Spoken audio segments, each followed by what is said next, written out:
Halo pemirsa Kitab Mawas Diri. Dalam video kali ini, saya akan membawakan sebuah pembahasan yang berjudul Sejarah Tokoh-tokoh Besar Kerajaan Kediri.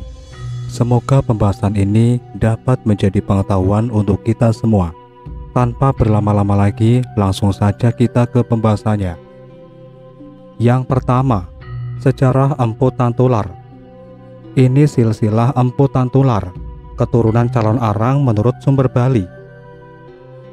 Empu Tantular adalah salah satu pujangga besar Mojopahit. Ia dikenal melahirkan Kakawin Sutasoma dan Arjuna Wijaya yang tersohor.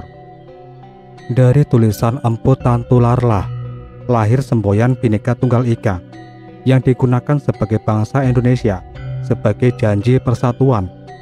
Namanya abadi sebagai Begawan Sastra. Semboyan Persatuan Indonesia Bhinneka Tunggal Ika diambil dari gagasan Empu Tantular. Salah satu sumber dari naskah Bali menyebut Empu Tantular ada dalam silsilah Bagawanta.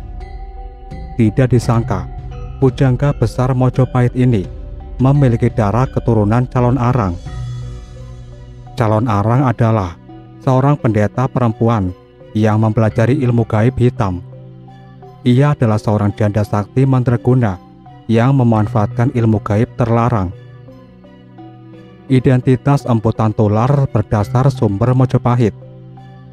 Sumber Mojopahit tentang Empu Tantular adalah kitab Sutasoma dan Arjuna Wijaya yang ditulisnya sendiri. Ia hanya disebutkan hidup pada abad ke-14 di Mojopahit. Artinya, Empu Tantular hidup pada masa pemerintahan Prabu Rajasa Negara atau Hayam Wuruk. Dengan demikian, kemungkinan ia hidup semasa pula dengan Empu Prapanca, penulis Negara Kertagama. Menurut sumber Mojopahit, Empu Tantular masih saudara sang raja.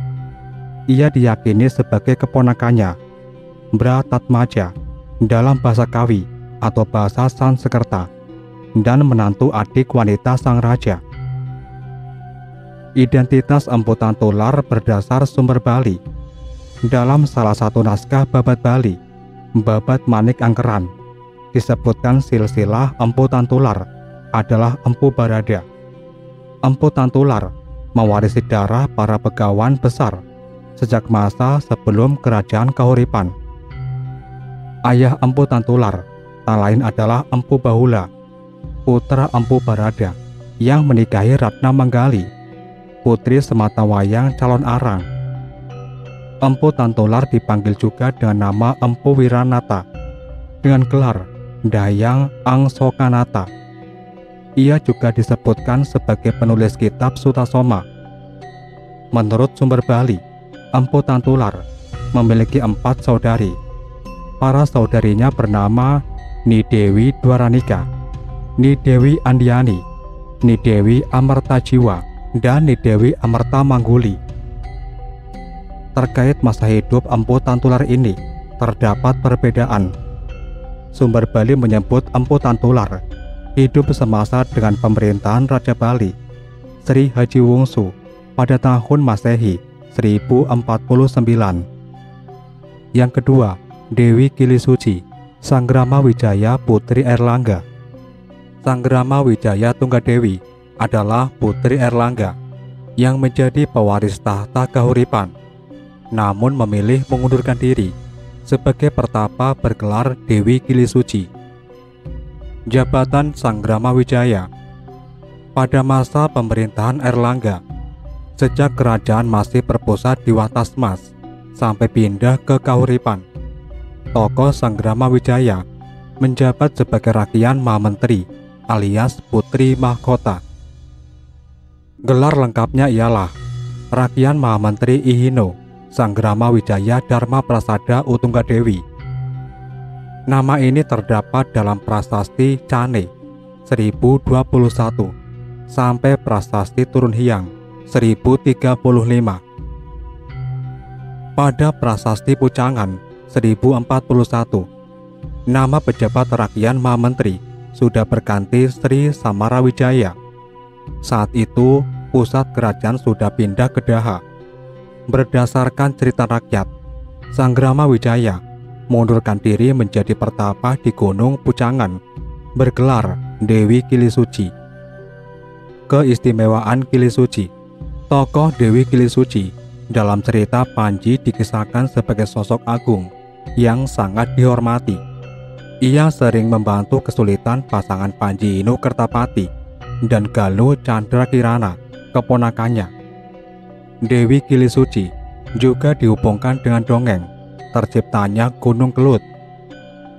Dikisahkan masa muda ia dilamar oleh seorang manusia yang berkepala kerbau bernama Mahesa Sura. Kilisuci bersedia menerima lamaran itu asalkan Mahesa Sura mampu membuatkannya sebuah sumur raksasa.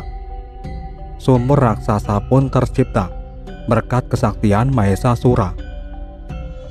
Namun sayang, Mahesa Sura jatuh ke dalam sumur itu karena dijebak Kilisuci. Para prajurit Kediri atas perintah Kilisuci menimbun sumur itu dengan batu-batuan. Timbunan batu begitu banyak sampai menggunung dan terciptalah Gunung Kelut. Oleh sebab itu, apabila Gunung Kelut meletus, daerah Kediri selalu menjadi korban. Sebagai wujud kemarahan arwah Mahesa Sura, Dewi Kilisuci juga terdapat dalam babat Tanah Jawi sebagai putri sulung Resi Kentayu, Raja Koripan. Kerajaan Koripan kemudian dibelah dua menjadi Jenggala dan Kediri, yang masing-masing dipimpin oleh adik Kilisuci, yaitu Lembu Amiluhur dan Lembu Petang.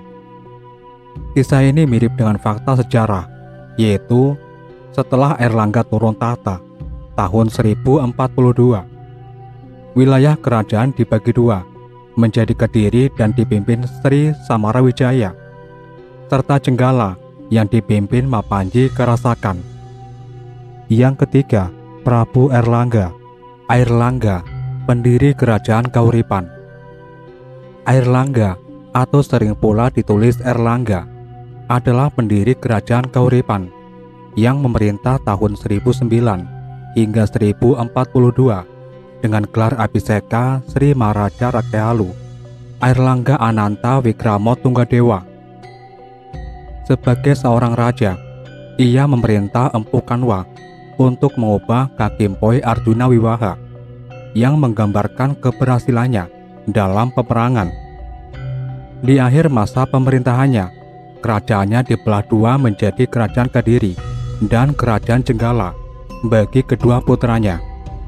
Nama Airlangga sampai saat ini masih terkenal dalam berbagai cerita rakyat dan sering diabadikan di berbagai tempat di Indonesia. Silsilah keturunan. Nama Airlangga berarti air yang melompat. Ia lahir tahun 990. Ayahnya bernama Udayana, raja kerajaan pendahulu dari Wangsa Warmadewa. Ibunya bernama Mahendra Datta, seorang putri Wangsa Isyana dari kerajaan Medang. Waktu itu Medang menjadi kerajaan yang cukup kuat, bahkan mengadakan penaklukan ke Bali, mendirikan koloni di Kalimantan Barat, sehingga mengadakan serangan ke Sriwijaya. Airlangga memiliki dua orang adik, yaitu Marakata yang menjadi Raja Bali sepeninggal ayah mereka, dan anak bungsu naik tahta sepeninggal Marakata. Dalam berbagai prasasti yang dikeluarkannya, Airlangga mengakui sebagai keturunan dari Empu Sindok dari Wangsa Isana dari Kerajaan Medang Mataram di Jawa Tengah. Masa pelarian. Airlangga menikah dengan putri pamannya, yaitu Dharma Wangsa Teguh, saudara Mahendra Datta di Watan, ibu kota Kerajaan Medang, sekarang sekitar Mauspati, Magetan, Jawa Timur. Ketika pesta pernikahan sedang berlangsung, tiba-tiba kota Watan diserbu Raja Wurawari yang berasal dari Elwaram, sekitar desa Ngloram, Cepu, Blora, yang merupakan sekutu kerajaan Sriwijaya. Kejadian tersebut tercatat dalam prasasti Pucangan atau Cal Cutaston. Pembacaan kers atas prasasti tersebut yang juga dikuatkan oleh De Camparis menyebutkan bahwa penyerangan tersebut terjadi tahun 928 Saka atau sekitar 1006 atau 7. Dalam serangan itu, Dharma Wangsa Teguh tewas, sehingga Airlangga lolos ke hutan penanggungan atau Wonogiri, ditemani pembantunya yang bernama Empu Narotama. Saat itu ia berusia 16 tahun dan mulai menjalani hidup sebagai pertapa. Salah satu bukti petilasan Airlangga sewaktu dalam pelarian dapat dijumpai di Sendang Made, Kudu, Jombang, Jawa Timur. Setelah 3 tahun hidup di hutan, Airlangga didatangi utusan rakyat yang memintanya supaya membangun kembali kerajaan Medang, mengingat kota Watan sudah hancur. Airlangga pun membangun ibu kota baru bernama Watan Mas di dekat Gunung Penanggungan. Ketika Airlangga naik tahta tahun 1009 itu, wilayah kerajaannya hanya meliputi daerah Sidoarjo dan Pasuruan saja. Karena sepeninggal Dharma Wangsa Teguh, banyak daerah bawahan yang melepaskan diri. Pada tahun 1023, Kerajaan Sriwijaya yang merupakan musuh besar Wangsa Isyana dikalahkan Rajendra Choladewa, Raja Cholamandala dari India. Hal ini membuat Airlangga lebih leluasa mempersiapkan diri untuk menaklukkan Pulau Jawa. Masa peperangan. Sejak tahun 1025, Airlangga memperluas kekuasaan dan pengaruhnya seiring dengan melemahnya Sriwijaya. Mula-mula yang dilakukan Airlangga adalah menyusun kekuatan untuk menegakkan kembali kekuasaan Wangsa Isyana di atas Pulau Jawa. Namun awalnya tidak berjalan dengan baik, karena menurut Prasasti Terep 1032, Watan Mas kemudian direbut musuh, sehingga Airlangga melarikan diri ke desa Patakan. Berdasarkan Prasasti Kamalakian 1037, ibu kota kerajaan sudah pindah ke Kauripan, daerah Sidoarjo sekarang.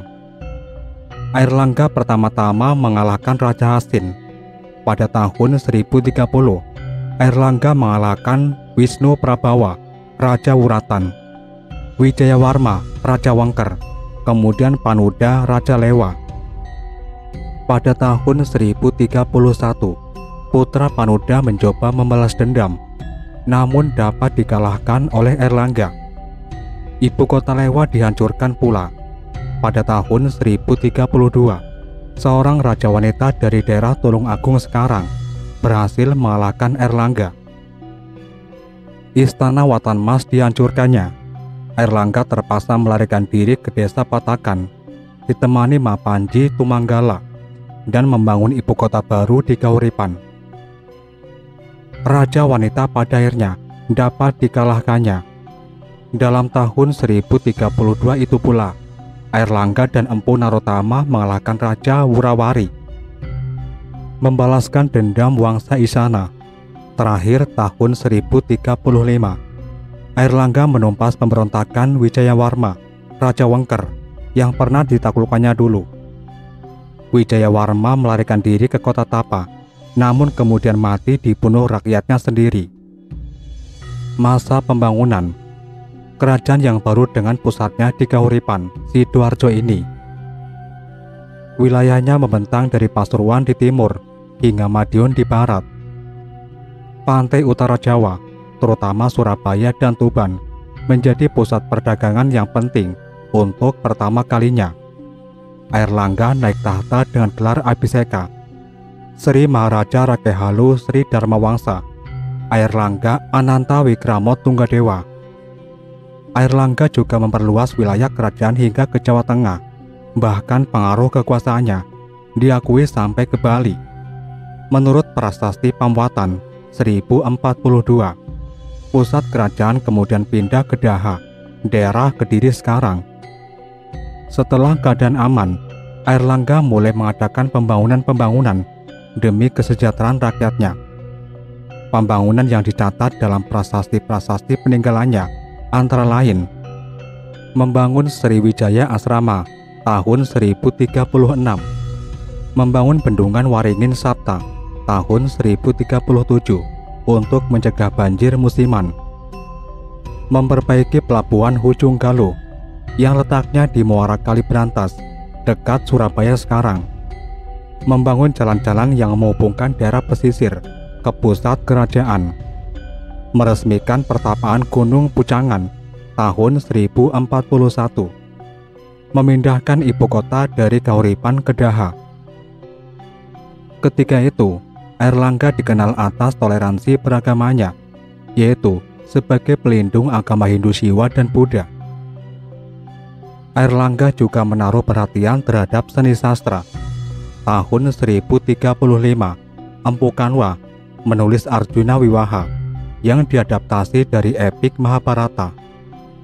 Kitab tersebut menceritakan perjuangan Arjuna mengalahkan Niwata Kawacaka sebagai kiasan Airlangga mengalahkan Wurawari. Pembelahan kerajaan. Pada tahun 1042, Airlangga turun tahta dan menjadi pendeta. Menurut serat calon arang, ia kemudian bergelar Resi Airlangga Jatiningrat. Sedangkan menurut Babat Tanah Jawi, ia bergelar Resi Kentayu. Namun yang paling dapat dipercaya adalah prasasti Gendakuti 1042 yang menyebut gelar kependetaan Airlangga adalah Resi Aji Paduka Mboku Sang Pinaka Catraning Buana. Berdasarkan cerita rakyat, putri mahkota Airlangga menolak menjadi raja dan memilih hidup sebagai pertapa, bernama Dewi Kilisuci. Nama asli putri tersebut dalam Prasasti Cane 1021 sampai Prasasti Turun Hyang 1035 adalah Sanggrama Wijaya Tunggadewi. Menurut serat calon arang, Airlangga kemudian bingung memilih pengganti karena kedua putranya bersaing memperebutkan tahta. Mengingat dirinya juga putra Raja Bali, maka ia pun berniat menempatkan salah satu putranya di pulau itu. Gurunya yang bernama Empu Barada berangkat ke Bali mengajukan niat tersebut, namun mengalami kegagalan. Fakta sejarah menunjukkan Udayana digantikan putra keduanya yang bernama Marakata sebagai Raja Bali, dan Marakata kemudian digantikan adik yang lain, yaitu anak Wungsu. Airlangga lalu membagi dua wilayah kerajaannya. Empu Barada ditugasi menetapkan perbatasan antara bagian barat dan timur. Peristiwa pembelahan ini tercatat dalam serat calon arang. Nagara Kertagama dan Prasasti Turun Hyang II. Maka terciptalah dua kerajaan baru. Kerajaan barat disebut Kediri, berpusat di kota baru, yaitu Daha, diperintah oleh Sri Samarawijaya. Sedangkan kerajaan timur disebut Jenggala, berpusat di kota lama, yaitu Kahuripan, diperintah oleh Mapanji Karasakan. Dalam Prasasti Pamwatan 1000 November 1042, Airlangga masih bergelar Maharaja, sedangkan dalam Prasasti Gandakuti 24 November 1042, ia sudah bergelar Resi Aji Paduka Mongko. Dengan demikian, peristiwa pembelahan kerajaan diperkirakan terjadi di antara kedua tanggal tersebut. Akhir pemerintahan. Tidak diketahui dengan pasti kapan Airlangga meninggal. Prasasti Sumengka 1059, peninggalan kerajaan Jenggala, hanya menyebutkan Resi Aji Paduka Mongko dimakamkan di Tirta atau pemandian. Kolam pemandian yang paling sesuai dengan berita Prasasti Sumengka adalah Candi Belahan di lereng Gunung Penanggungan. Pada kolam tersebut ditemukan Arca Wisnu disertai dua dewi. Berdasarkan Prasasti Pucangan 1041, diketahui Airlangga adalah penganut Hindu Wisnu yang sangat taat. Maka ketiga patung tersebut dapat diperkirakan sebagai lambang Airlangga dengan dua istrinya, yaitu Ibu Sri Samarawijaya dan Ibu Mapanji Karasakan. Pada Candi Belahan ditemukan angka tahun 1049. Tidak diketahui dengan pasti apakah tahun itu adalah tahun kematian Airlangga. ataukah tahun pembangunan candi pemandian tersebut. Kahuripan Daha atau Panjalu, nama kerajaan yang didirikan Erlangga. Pada umumnya lazim disebut Kerajaan Kahuripan. Padahal sesungguhnya Kahuripan hanyalah salah satu nama ibu kota kerajaan yang pernah dipimpin Erlangga. Berita ini sesuai dengan naskah serat calon arang yang menyebut Erlangga sebagai Raja Daha. Bahkan, negara Kertagama juga menyebut Erlangga sebagai Raja Panjalu yang berpusat di Daha. Sampai di sini dulu pembahasan kita kali ini. Dan nantikan pembahasan-pembahasan berikutnya tetap di channel Kitab Mawas Diri.